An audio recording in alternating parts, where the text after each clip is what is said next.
Budget లో premium luxury villa అందిస్తోంది APR group వారి గోల్డెన్ లీఫ్ విల్లాస్. ఇప్పుడే కాల్ చేసి మీ విల్లా బుక్ చేసుకోండి.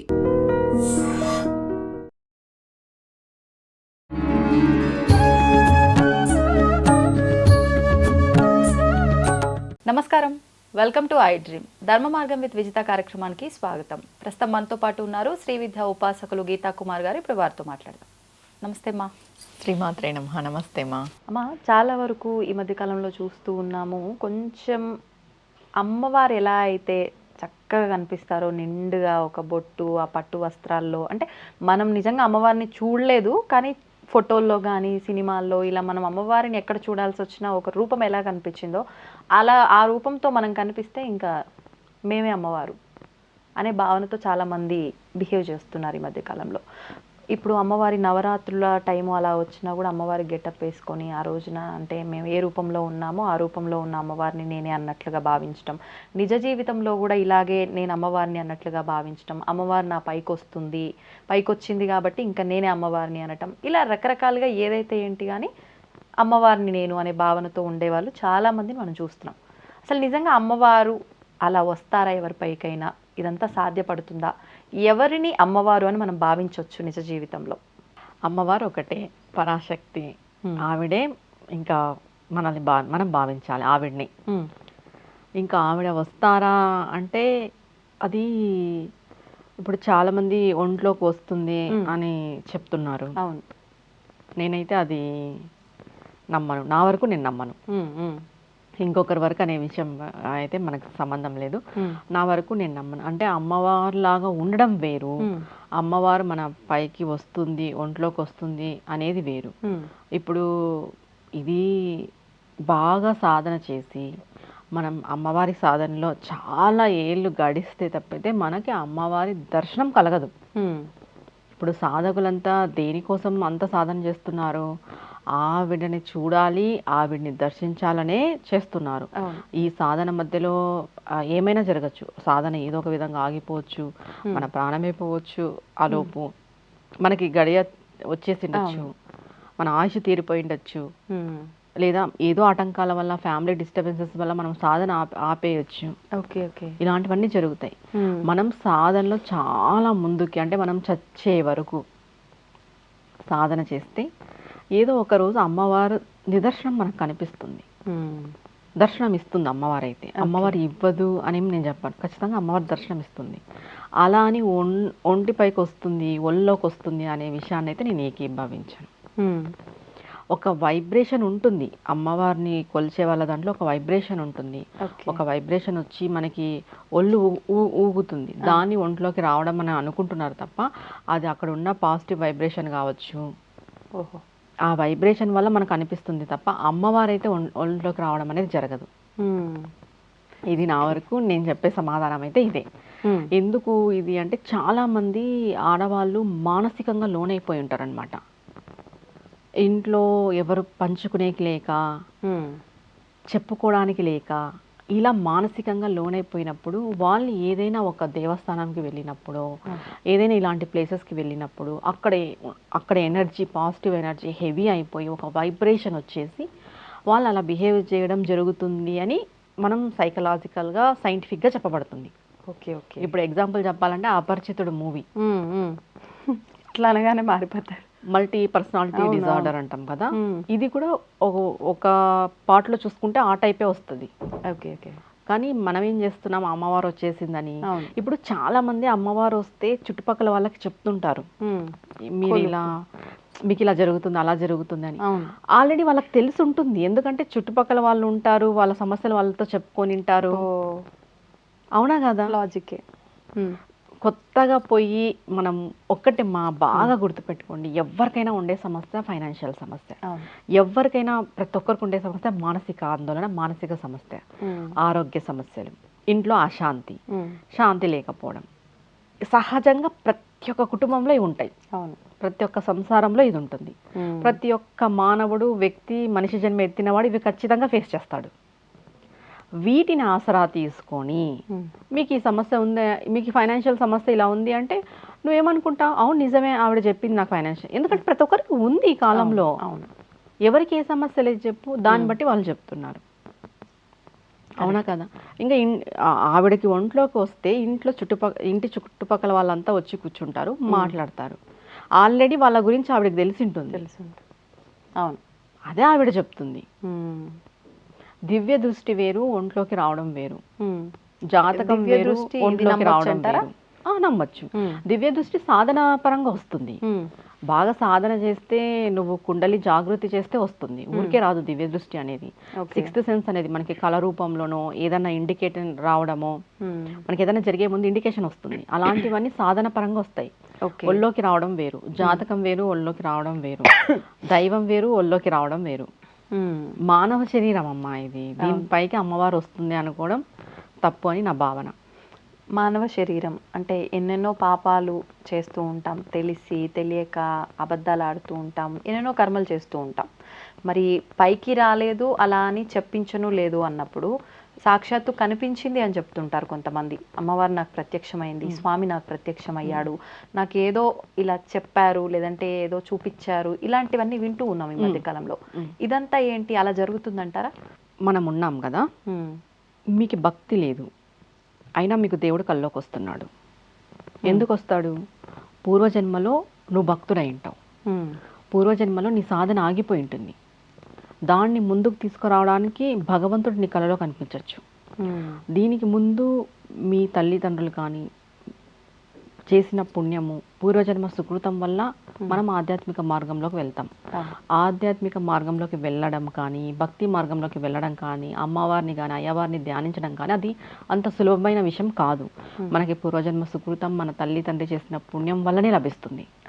పూర్వజన్మలో మన సాధన ఆగిపోయి ఉంటుంది. ఇప్పుడు దాన్ని కంటిన్యూ చేయడానికి మనం ఈ మార్గంలోకి వస్తాం. ఏదైనా కూడా టు బి కంటిన్యూ, ఇది జన్మాంతరం ఉంటుంది. ఇది మనం అనుకుంటాం ఈ జన్మలో అని. ఈ జన్మలోది కాదు. ఈ జన్మలో మనం ప్రతిదీ ఏది అనుభవించినా ఈ జన్మది కాదది. అది అంతా పోయిన జన్మకు సంబంధించినదే.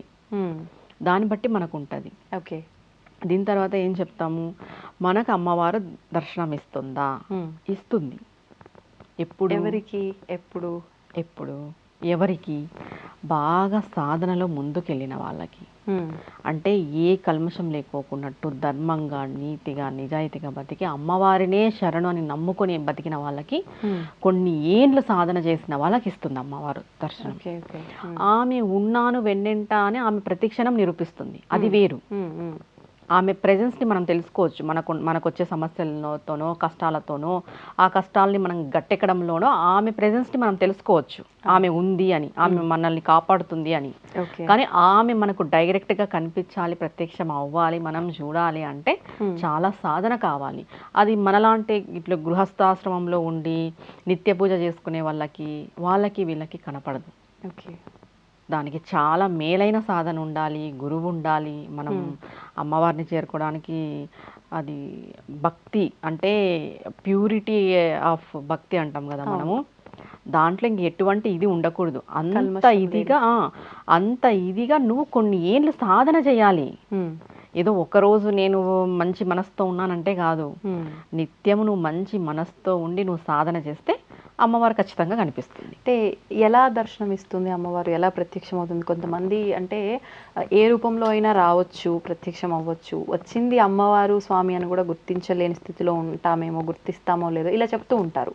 అసలు ఎలా దర్శనం ఇస్తారు? ముందుగా గుర్తుపెట్టుకోవాల్సిన విషయం, మనకి అమ్మవారు కనిపించిందా లేదా ఏదైనా వేరే శక్తి కనిపించిందా అని ఎలా తెలుస్తుంది అంటే, అమ్మవారు కనిపిస్తే మనకి పాదాలు కనిపిస్తాయి ముందు.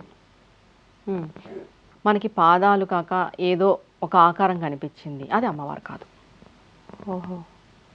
ముందుగా మనకి పాదాలే దర్శనం ఇస్తుంది కూడా ఆమె. ఫస్ట్ సాధకుడికి కనిపించేది పాదాలే. ఇంకా ఏ రూపం కనిపించినా అమ్మవారు కాదు. అంటే ఈ కొన్ని రూపాలలో మనకి అమ్మవారు కలలో కనిపిస్తుంది, అది వేరు. నిజంగా కనిపించడం అనేది మనకి పాదాలే కనిపిస్తాయి. ధ్యానంలో కూడా పాదాలతోనే ఆమె దర్శనం ఇస్తుంది. ఫస్ట్ మనం చూడాలనుకున్న ధ్యానంలో మనం ఏ ఆకారంతో చూస్తే ఆ ఆకారంతో మనకి దర్శనం ఇస్తుంది, అది వేరు. నిజంగా మనం చూడాలనుకుంటే పాదాలే కనిపిస్తాయి. కళలో వచ్చేది నార్మల్ గా మనం చూసినవి అవి వస్తాయి, అది వేరు. కళలో కనిపించడం వేరు. ఇంకొక విషయం ఏం చెప్తారు అంటే, మనకి ఏదైనా పుణ్యక్షేత్రం కానీ ఏదైనా దేవత కానీ మనకు కళలోకి వచ్చింది అంటే, భగవంతుడు మనల్ని చూడాలి అనుకున్నప్పుడు మన కళలోకి వస్తాడు. మనల్ని చూడాలనుకుంటాడు అనుకున్నప్పుడు. ఆహా. మనం భగవంతుని చూడాలనుకుంటే ఆయన దగ్గరికి వెళ్ళాలి. ఆయన క్షేత్రానికో, ఆయన స్థలానికో, ఆయన దేవాలయానికో అని మనం వెళ్ళాలి. కానీ భగవంతుడే మనల్ని చూడాలనుకున్నప్పుడు మన కళలోకి వస్తాడు. బాగా చూడండి, ఏదైనా మనము ఒక దేవుడు కానీ, దేవత కానీ, దేవాలయం కానీ కళలోకి వచ్చి దాని తర్వాత మన లైఫ్ చూసుకుంటే కొంచెం చేంజ్ ఉంటుంది. అవును, ష్యూర్గా చేంజ్ ఉంటుంది మన జీవితంలో. ఏదో కొంచెం మార్పు జరిగి మనం ప్రశాంతంగా ఉండడము ఇలాంటివి జరుగుతాయి. అది భగవంతుడు మనల్ని చూడాలనుకున్నప్పుడు మన కళలోకి వస్తాడు. అంటే దీన్ని కొంచెం వేరే రకంగా మాట్లాడుకుంటే ఆయన చూడండి ఎప్పుడు మనని కనిపెట్టుకుంటూనే ఉంటాడు అంటూ ఉంటాము, అంతా ఆయనే నడిపిస్తుంటాడు అంటూ ఉంటాము. ప్రత్యేకించి చూడడం ఏంటి అన్నప్పుడు ఏం చెప్తారు? ఆయన అందరినీ చూస్తుంటాడు, అది నార్మల్. అందరిలో నిన్ను మాత్రమే చూడడం అనేది నీ కళలోకి రావడం ప్రత్యేకం. అంతే కదా. ఓకే, ఆయన ఎప్పుడు అందరినీ చూస్తుంటాడు, కానీ నిన్ను గుర్తించి నీ కళలోకి రావడం అనేది నిన్ను గుర్తించినట్టే కదా. అక్కడ ఇప్పుడు ఆయన మనల్ని గుర్తించినట్టు కళలోకి రావడం అనేది. ఓకే, ఇప్పుడు కొంతమంది ఎక్కువగా అంటే ప్రతిరోజు పూజలు చేస్తూ ఉంటారు, భగవంతుడి పైన ఎల్లవేళలా నమ్మకం విశ్వాసం ఉంటూ ఉంటుంది. కొంతమంది మాత్రం నాస్తికంగా ఉండి సడన్గా దైవ మార్గంలోకి వెళ్ళిపోతూ ఉంటారు. అట్లాంటి వాళ్ళకే తొందరగా రిజల్ట్ కూడా వస్తుంది, భగవంతుడి అనుగ్రహం ఉంటుందేమో అనిపిస్తూ ఉంటుంది. అంటే వీళ్ళు నాస్తికంగా ఉండి సడన్గా భగవంతుడి మీద నమ్మకం కలిగింది కాబట్టి వాళ్ళకి అలా ప్రత్యక్షం అవుతాడా, లేదు అనంటే ఇదంతా మనం మాట్లాడుకోవడం వరకు మాత్రమేనా, ఎలా తీసుకోవచ్చు అంటారు? ఇప్పుడు ఒక వ్యక్తి నాస్తికంగా ఉన్నాడు అంటే పూర్వజన్మ కర్మని. అదే నాస్తికమైన వ్యక్తి మరి మారినాడు అన్నా అది పూర్వజన్మ పుణ్యమే. ఎన్ని రోజులు నాస్తికంగా ఉంటాడు? ఆయన కర్మ అంత చెడు కర్మ ఉన్నంతసేపు నాస్తికంగానే ఉంటాడు. ఏదో ఒక రోజు భగవంతుని తెలుసుకోవాలి. ఎప్పుడైతే ఆయన సాధన ఆగిపోయి ఉంటుంది కదా, ఆయన సాధన ఆగిపోయిన చోట మరి మొదలు పెట్టాలి కాబట్టి అప్పుడు ఆయనకు అవగతం అవుతుంది. అప్పుడు ఆయన తెలుసుకొని సాధన మొదలు పెడతాడు. ఎవ్వరు కూడా ఇప్పటికిప్పుడు భక్తులు మేము ఈ జన్మ భక్తులు అనుకోకూడదు. ఆల్రెడీ మనం పోయిన జన్మలో అయ్యే ఇప్పుడు ఇలా. ఇప్పుడు ఒక కుటుంబంగా కొన్ని విధానాలు ఆచరిస్తాం, పూజలు ఇవన్నీ. తర్వాత ఈ కుటుంబమే కలిసి ఉంటాము అనేది రూల్ ఏం లేదు. ఈ పూజలు ఈ విధానాలు ఇది కంటిన్యూషన్ అన్నప్పుడు ఇదంతా ఎలా ఉంటుంది? ఈ కుటుంబ వ్యవస్థకు సంబంధించిన విధానాలు అంటే ఈ జన్మలో నువ్వు సింగిల్గా చేసిన విధానము, వాళ్ళు సింగిల్గా చేసిన విధానము అన్నీ కలిపి ఉంటుందా, ఎలా ఉంటుంది ఇదంతా? ఈ జన్మకి నీకు ఈ కుటుంబము, ఈ భర్త, ఈ పిల్లలు ఈ జన్మ వరకే. నెక్స్ట్ జన్మకి నీకు ఇంకొక భర్త, అసలు నీకు పెళ్ళి అవుతుందో పెళ్లి కాదో తెలియదు, నీకు పిల్లలు పుడతారో లేదో తెలియదు, ఇంకొక పిల్లలు పుడతారు. ఇది ఈ జన్మాంతరం వరకే. కుటుంబ వ్యవస్థ అనేది ఇది భవబంధాలలో చిక్కుకుంటుంది. ఈ జీవి, ఈ ఆత్మ ఎప్పుడైతే మరణం అనేది సంభవిస్తుందో ఈ ఆత్మకి ఆ బంధాలకి సంబంధం లేదు. మనకి బంధాలు శారీరకమైన బంధాలే ఇవన్నీ, ఆత్మకి సంబంధించిన బంధాలు కాదు. ఎప్పుడైతే మరణం అనంతరం ఈ శరీరంలో నుండి ఆత్మ విముక్తి చెందుతుంది, ఆ ఆత్మకి ఏ బంధాలు ఉండవు. నెక్స్ట్ అది ఇంకొక జన్మ తీసుకుంటుంది, అప్పుడు అది అంతే, ఈ జన్మకి మాత్రమే. అందుకే ఏం చెప్తారు, ఆధ్యాత్మిక మార్గంలో ఎవరి దారి వాళ్ళదే, ఎవరి పుణ్యం ఎవరి పాపం వాళ్ళదే. అంతే, నువ్వు ఈ భవబంధాల్లో ఉన్నంతసేపు దీంట్లో ఉంటావు. దీని నుండి మనం మోక్షానికి వెళ్ళడానికే కదా భగవంతుని పాదాలు పట్టుకోవడం. ఎన్ని రోజులని ఇదే జన్మ ఎత్తుతూ తిరుగుతూ పోతూ పుడుతూ ఉంటాం చెప్పు. విముక్తి కలగాలి, ఆత్మకి ఖచ్చితంగా విముక్తిని ఇవ్వాలి. ఆ విముక్తి ఇవ్వడమే మోక్షం. ఆ మోక్షంలోకి పోవాలనేదే మన తపన. ఈ ఆధ్యాత్మిక మార్గం, భగవంతుని పాదాలను పట్టుకోవడము, ఇవన్నీ చెప్పుకోవడం, ఇవన్నీ తెలుసుకోవడం, ఈ పూజలు పునస్కారాలు అన్నీ మోక్షాన్ని చేరుకోవడమే. నిజంగా అంటే అలా చేరుకోవడానికి వెళ్ళే స్థితికి దగ్గరగా వచ్చినప్పుడు మాత్రమే ఇలాంటివన్నీ ఒకదాని తర్వాత ఒకటి మనకు తారసపడుతూ ఉంటాయేమో అనిపిస్తూ ఉంటుంది. అంటే చేరుకుంటున్నాము అనే భావనతో కాకపోయినా ఏదైనా అప్పటి వరకు అసలు ఇలాంటి ఆలోచన ఏమీ ఉండదు. ఒక్కసారి ఈ భగవంతుడి ఆలోచన వచ్చింది అని అంటే ఇంకా రిపీటెడ్ వరుసగా అన్ని ఇలాంటివే జరుగుతూ ఉంటాయేమో అనిపిస్తుంటుంది. ఒక్కసారి నువ్వు భగవంతుని పాదాలు పట్టుకున్న తర్వాత అదే మార్గంలోనే మన జీవితం వెళ్తుంది. వెళ్తూ వెళ్తూ వెళ్తూ వెళ్తూ ఏదో ఒక రోజు ఈ ఆత్మకి మోక్షం లభిస్తుంది. ఒక్కసారిగా అయితే ఏం లభించదు. ఎందుకంటే పూర్వజన్మ పాపము, ఈ జన్మలో చేసిన చెడ్డ పనులు, ఈ జన్మలో చేసిన పాపము. ఎందుకంటే మనం పుట్టుకతో ఏం భక్తి మార్గంలో ఏం ఉండము, మంచి చెడు మనకు తెలీదు. తెలియనప్పుడు చాలా పాపాలు చేసింటాము. వాటిని మళ్ళీ ఇంకొక జన్మ ఎత్తి మళ్ళీ వీటిని అన్నిటిని అనుభవించాలి. మరి ఆ జన్మలో ఏ పాపం చెయ్యకపోతే అప్పుడు ఇప్పుడు ఏమీ ఆశించకుండా పూజ చేయాలి అంటారు. ఉమ్. కోరికలు అవన్నీ పక్కన పెడితే మోక్షం పొందడము అనేది కూడా ఒక ఆశించడమే. అది అది కూడా ఒక కోరికే. అది కోరిక కాదు, అది ధర్మం అన్నమాట. ఓకే. ధర్మ అర్థ కామ మోక్షము శాస్త్రాల్లోనే చెప్పబడింది. మనం ధర్మంగా ఉండాలి, మన సంపాదన ధర్మంగా ఉండాలి, మన కామము మన భార్యతోని ముడిపడి ధర్మ మార్గంలో ఉండాలి. ఇవన్నీ నువ్వు ధర్మంగా చేస్తూ పోతే భగవంతుడు నీకు మోక్షాన్ని ఇస్తాడు. ఓకే. నువ్వు దానికోసం సపరేట్గా ఏది చేయని అవసరం లేదు. నువ్వు బాగుండాలి, నువ్వు బాగా ధర్మంగా నీతిగా నిజాయితీగా ఉంటే ఆటోమేటిక్గా మోక్షం భగవంతుడు నీకు ప్రసాదిస్తాడు. ఓకే. దాన్ని అడగాల్సిన అవసరం లేదు, మనం ఉండే జీవన విధానంలో ఉంటుంది. ఇప్పుడు మనం నిత్యము ఆచరించే విధానాల్లో అయితే మనం ధర్మంగా ఉన్నామా అధర్మంగా ఉన్నామా అదంతా పక్కన పెడితే భగవంతుడి, ఇప్పుడు మనం స్టార్టింగ్లోనే మాట్లాడుకున్నట్టు నా పైకి భగవంతుడు వచ్చాడు అని కొంతమంది దాన్ని డబ్బుగా అవకాశాన్ని చేసుకునేవారు చాలామంది ఉన్నారు. అంటే భగవంతుడి ముసుగులోనే ఒక రకమైన అధర్మాన్ని వాళ్ళు ముందుకు తీసుకెళ్తున్నారని చెప్పాలి వాళ్ళ వ్యక్తిగతంగా. అటువంటి వాళ్ళ పరిస్థితి ఏంటి?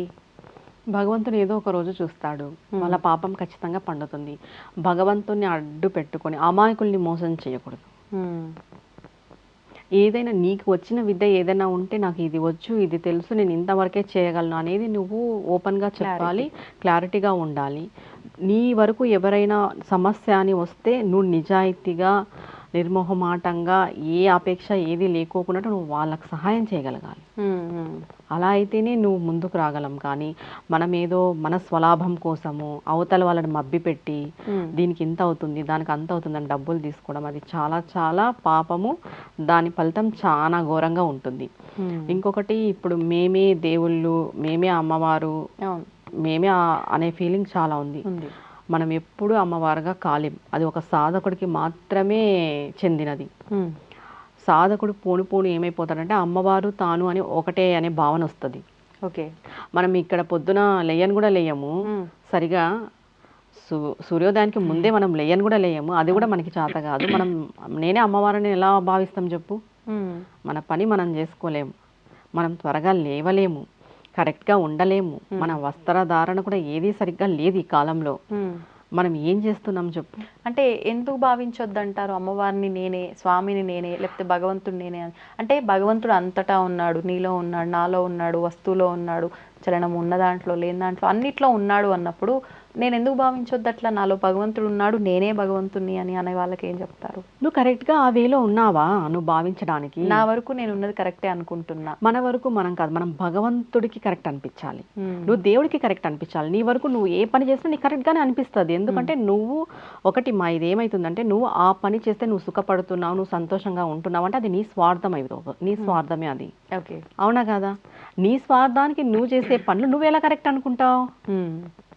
నిజమా కదా? అవును అవును. భగవంతుణ్ణి అందరిలో చూడమన్నారు. నేనే భగవంతుడు అనే భావన ఎప్పుడు వస్తుంది? సాధన చేస్తూ చేస్తూ ఈ సంసార బంధం నుండి విముక్తి అయిపోయి మనకి ఈ ప్రపంచంతో పని లేనప్పుడు వస్తుంది నేనే భగవంతుడు అని. ఆఖరికి సాధకుడు కోరుకునేది కూడా అదే, కానీ అది సాధకులకి వర్తిస్తుంది. నువ్వు పొద్దున ఈవెన్ నువ్వు పొద్దున్నే లేయలేవు, అర్లీ మార్నింగే నువ్వు లేయలేవు, ఏది నువ్వు కరెక్ట్గా లేవు, నువ్వు ఎలా అమ్మవారు అయిపోతావు? అవునా కదా? ఇంకొక విషయానికి వస్తే నీకు డిసిప్లిన్ లేదు, నీకు మనుషులతో ఎలా మాట్లాడాలో తెలీదు, నీకు సరిగ్గా విచక్షణ లేదు, జ్ఞానం పైన అవగాహన లేదు, శాస్త్రాల పైన పట్టు లేదు, నువ్వెట్లా అమ్మవారు అయిపోతావు? అమ్మవారు ఏమేం చేసింది చెప్పు? అసురులతో యుద్ధం చేసింది, తన భర్తని తను పొందడానికి ఎన్నో యుగాలు తపస్సు చేసింది. ఇప్పుడు భర్త ఒక మాట అంటే నువ్వు భర్తతో వదిలేసిపోతున్నావు, ఇంట్లో వదిలిపెట్టిపోతున్నావు. అవునా కదా? పార్వతీదేవి తన భర్త కోసం కొన్ని యుగాలు తపస్సు చేసింది, మహాదేవుడే కావాలి నాకని. ఇప్పుడు భర్త ఒక మాట అంటేనే మనం ఇల్లు వదిలేసిపోతున్నాం. ఇంక మనం ఎక్కడ దేవుడు అవుతాం, మనం ఎక్కడ అమ్మవారు అవుతాము? అమ్మవారిలాగా ఉండాలి అని అంటే ఆమె వస్త్రధారణ, వేషధారణ నువ్వు అలవాటు చేసుకో. సరే నువ్వు అమ్మవారిలా, నేను అమ్మవారిని అన్నప్పుడు సరే పెద్ద బొట్టు పెట్టుకొని కాలేజీకి పో, కంపెనీకి పోవాలి కదా. నువ్వు అమ్మవారు అయినప్పుడు నువ్వు పోవాలి కదా, చేతి నిండుగా గాజులు వేసుకొని నువ్వు పో. దాంట్లో నీకు అమ్మవారు గుర్తురాదు, దీనిలో ఎందుకు గుర్తు వస్తుంది? ఇప్పుడు నువ్వు అమ్మవారు అని భావన చేసినప్పుడు అంతా అలాగే ఉండాలి, పెద్ద బొట్టు పెట్టుకోవాలి, డైలీ చీర కట్టుకోవాలి, గాజులు వేసుకోవాలి చేతి నిండుగా. మళ్ళీ అవన్నీ చేయలేనప్పుడు నువ్వు ఎట్లా అమ్మవారు అవుతావు? నిజమా కాదా? అవును. నీకేదో నువ్వే చెప్పాలి ఇప్పుడు ఆన్సర్, ఎలా మనం ఫీల్ అవ్వాలి అని. అంటే అది మనం ఫీల్ అవుతున్నాం అంతేగాని అది వాస్తవం కాదు అన్న భ్రమ నుంచి బయటికి రావాలి. వాస్తవం కాదు. ఇప్పుడు నువ్వు అమ్మవారని నువ్వు ఫీల్ అయ్యేటప్పుడు అమ్మవారు ఏమేం చేస్తుందో అన్ని నువ్వు చేయగలగాలి. అంటే అనుకోవటం వల్ల ఆ భావన నాలో ఉండటం వల్ల నిజంగా నేను ఆ స్థితికి వెళ్తానేమో. భావన ఉండడం వల్ల ఎవరు వెళ్ళరుమా, ప్రయత్నం చేయాలి. ఓకే. భావనలు అందరూ చేస్తారు. నేను ఈడ కూర్చొని మొత్తం తిరిగేసి వస్తాను నా మనసుతో, అది నా భావన. నేను దగ్గరగా వెళ్ళి చూడాలి అని అంటే నేను వెళ్ళాలి కదా, అవునా కదా? అవును అవును. భావన చేయడం నేను తప్పనను, దాన్ని ఆచరణలో పెట్టాలి. ఓకే. ఇప్పుడు నేను అమ్మవారు ఇలా ఎంట్రికలు విరబోసుకుంటుంది, అమ్మవారు అలా కూర్చుంటుంది, అమ్మవారు అలా డాన్స్ చేస్తుంది అంటే నువ్వు కూడా అన్ని చేయి అమ్మవారు లాగా. మరి అమ్మవారు అసురులతో యుద్ధం చేసింది, అవును. నువ్వు ఒక మాట అంటే ఏడుస్తా కూర్చుంటావు. నిజమా కదా? నిజం. అవన్నీ వద్దు. నువ్వు అమ్మవారని ఫీల్ అయ్యేటప్పుడు ఒకటే నీకు టాస్క్, నువ్వు పెద్ద బొట్టు పెట్టుకొని ఆఫీస్కి పో, నువ్వు చేతి నిండా గాజులు వేసుకొని ఆఫీస్కి పో, జుట్టు జడ వేసుకొని ఆఫీస్కి పో, విరబోసుకోకున్నట్టు. అంటే ఒక దీక్షలో ఉన్నప్పుడైతే ఎలా ఉంటావో అలా ఒక చీర కట్టుకొని ఆఫీస్కి పో డైలీ. ఎన్ని రోజులు పోతావో చూద్దాం. నువ్వు లైఫ్ లాంగ్ అలా ఉండేలాగా ఉంటే నువ్వు అమ్మవారిలాగా భావించు. అమ్మవారిలాగా భావించాలంటే ఫస్ట్ మనం ఉండాలి అలా. అవును. మనం ఉన్నప్పుడు ఆటోమేటిక్గా మనమే అమ్మ అవుతాం, కామని కాదు. ఏదో ఒక్కదాన్ని పట్టుకొని అమ్మవారు అలా చేసింది నేను అలా చేస్తాను, అమ్మవారు ఇలా చేసింది ఇలా చేస్తానంటే అది తప్పు. అవునా కదా? అంతే అంతే. ప్రతి ఒక్కరు ఇది ఎవరికి వాళ్ళు వేసుకోవాల్సిన ప్రశ్న ఒక రకంగా. మనం హిందువులై ఉండి బొట్టు పెట్టుకునేకే ఆలోచిస్తున్నాం ఇప్పుడు ఫ్యాషన్ పేరుతో. సిగ్గుపడతారు కూడా కొంతమంది, సిగ్గుపడుతున్నారు పిల్లలు, ఆడపిల్లలు కుంకుమ పెట్టుకునేకి బొట్టు పెట్టుకునేకి. నువ్వు ఆ బొట్టు పెట్టుకునేకే నువ్వు అంత సిగ్గుపడతావు అంటే నువ్వు ఎక్కడ అమ్మవారు అవుతావు ఇంకా? అవునా కదా? అవును. ఎక్కడుంది నీకు ఆ ఛాన్స్? నేను ప్రతి పిల్ల ఇప్పుడు నేను అమ్మవారు అలా చేసింది నేను అలా చేస్తాను, అమ్మవారు ఇలా ఉంది నేను ఇలా ఉంటాను, ప్రతి ఒక్క ఆడపిల్ల పెద్ద బొట్టు పెట్టుకోండి, కుంకుమ, చేతి నిండా గాజులు వేసుకోండి, డైలీ పెళ్లిగాని అమ్మాయి అయితే లంగా పైట వేసుకోండి, పెళ్ళైన వాళ్ళైతే చీరలు కట్టుకొని ఆఫీసులకి వెళ్ళండి. అప్పుడు మీరు చెప్పండి అమ్మవారు అలా ఉంది మేము కూడా అలానే ఉన్నాము అని. అంతే. ఒక వస్త్రధారణ వేషధారణే సరిపోదు, క్వాలిటీస్ కూడా అలవర్చుకోవాలి. ఫస్ట్ ఇవి చేయాలి. ఫస్ట్ ఇవే చేయమనండి, ఇవే చెయ్యరు ఎవరు. కరెక్ట్. ఒక బొట్టు పెట్టుకున్న అమ్మాయి కూడా అమ్మవారు అలా ఉంది నేను అలా అని చెప్తుంది ఇప్పుడు. అవును. అవునా కదా? ఫస్ట్ బొట్టు పెట్టుకో డైలీ, తర్వాత నువ్వు చెప్పు అవును నేను అమ్మవారు అని. అంటే అమ్మవారు ఇలా ఉంటుంది ఇలా ఉండాలి అని చెప్పి ఫోటోషూట్ల కోసం తయారవుతున్న పరిస్థితులే కనిపిస్తున్నాయి కానీ నిత్యము అలా ఉండాలంటే అది కాని పని. నిత్యం అలా ఉండాలి. అలా ఉన్నప్పుడే నువ్వు అమ్మ కాగలవు. అమ్మ నీలో ఉంటుంది నువ్వు నిత్యం అలా ఉంటే. నువ్వు ఫోటోషూట్ కోసమో ఏదో జస్ట్ ఫెస్టివల్ కోసమో దానికోసం రెడీ అయ్యి నేను అమ్మవారిని అని చెప్పడం అది మూర్ఖత్వం అంటారు. ఫ్యాషన్, మూర్ఖత్వం, అంతే. అంతే. అంటే మారుతున్న సమాజానికి అనుగుణంగా మారాలి, అక్కడే ఆగిపోకూడదు అని కూడా అంటూ ఉంటారు కదా. మారుతున్న సమాజం బొట్టు పెట్టుకోవద్దని చెప్పిందా? పెట్టుకోవచ్చు, కానీ ఇప్పుడు ఉన్న పరిస్థితుల్లో అంత పెద్ద బొట్లు పెట్టుకుంటే ఒకటి నేను ఏం చెప్తాను, మనమే ఇన్సెక్యూరిటీగా ఫీల్ అవుతున్నాం ఇక్కడ. వాళ్ళు ఎవరేమనుకుంటే ఏముంది, నువ్వు అమ్మవారు కదా నువ్వు బొట్టు పెట్టుకో, పక్కన ఏం ఫీల్ అయితే నీకెందుకు? నువ్వు ఒక పెద్ద బొట్టు పెట్టుకునేకే నువ్వు అంత ఇన్సెక్యూరిటీగా ఫీల్ అయినప్పుడు నీలో ఆ అమ్మ శక్తి ఎలా వస్తుంది? నువ్వు ఆ అమ్మతో ఎలా పోల్చుకుంటావు? ఓకే. పెద్ద బొట్టు పెట్టుకుని పోయేకే వాళ్ళు చూస్తే ఎవ్వరు ఏమనరు. నువ్వు పెద్ద బొట్టు పెట్టుకుని వస్తే ఫస్ట్ చూస్తారు, ఆశ్చర్యపోతారు, సెకండ్ రోజు చూస్తే నవ్వచ్చు, మూడో రోజు చూస్తే అబ్బా బాగుంది అని వాళ్ళు అలవాటు పడిపోతారు. అంతే. నువ్వు పెట్టుకోవట్లేదు ఫ్యాషన్తో. అప్పటి పూర్వకాలంలో ప్రతి ఒక్కరు ఆడవారిని ఎవరు చూసినా పెద్ద బొట్టు, తల్లో పువ్వులు, పద్ధతిగా చీర, గాజులు, ఇప్పుడు ఫంక్షన్లకు ఎట్లా అయితే ఉంటున్నామో వాళ్ళు ఎప్పుడు అట్లానే ఉండేవాళ్ళు. ఇప్పుడు ఫంక్షన్లకు కూడా ఎవరు పెద్ద బొట్టు పెట్టట్లేదు. చిన్న చిన్న స్టోన్స్ అవి కనిపించినట్టు ప్రతి ఒక్కటి మళ్ళీ అన్ని బ్యాక్లేండి, అన్ని పాతకాలం నాటి పద్ధతులు మళ్ళీ చిన్న చిన్నగా రావాలి, వస్తున్నాయి. ప్రతి ఒక్కరిలోనూ బొట్టు పెట్టుకోవాలనే ఆలోచన వస్తే సగం మారినట్టే అంతే మన సమాజం. ఆడపిల్లలు మగపిల్లలు ప్రతి ఒక్కరు బొట్టు పెట్టుకోవాలి. ఈ ఆలోచన వస్తే వాళ్ళే అమ్మవార్లు, వాళ్ళే అయ్యవార్లు. అంతే. అంతే. మీరు బొట్టే పెట్టుకోరు కానీ మేము అమ్మవారు, నేను శివుడు, నేను అది, నేను ఇది అంటే అది ప్రయోజనం లేని విషయం. అసలు చెప్పుకోకూడదు అలా, సిగ్గుచేట అలా చెప్పుకుంటే చెప్పాలంటే.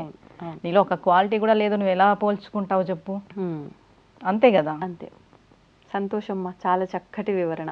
ధన్యవాదాలు. నమస్తే అమ్మా. And for more videos, Please subscribe to iDream. Please subscribe to iDream. Please subscribe iDream. And please subscribe to iDream. For more videos, subscribe to iDream. please like, share and subscribe to the channel. Congratulations, iDream. Subscribe to iDream. Subscribe to iDream. So subscribe to iDream Media. iDream ki iDream team andarki huge congratulations. Please subscribe iDream Media. Please subscribe to iDream. Subscribe iDream. Please subscribe to iDream. iDream అంటే నా కళల ఛానల్ను subscribe చేసుకున్న నోరు తిరుగుతలేదు, మీరైతే గంట గుర్తు కొట్టు. For more such videos, please subscribe to iDream. Subscribe to iDream. Please subscribe to iDream. Please subscribe iDream Media. Please do subscribe to iDream. Please subscribe to iDream Media. For best entertainment and information, please subscribe iDream. And don't forget to subscribe to iDream.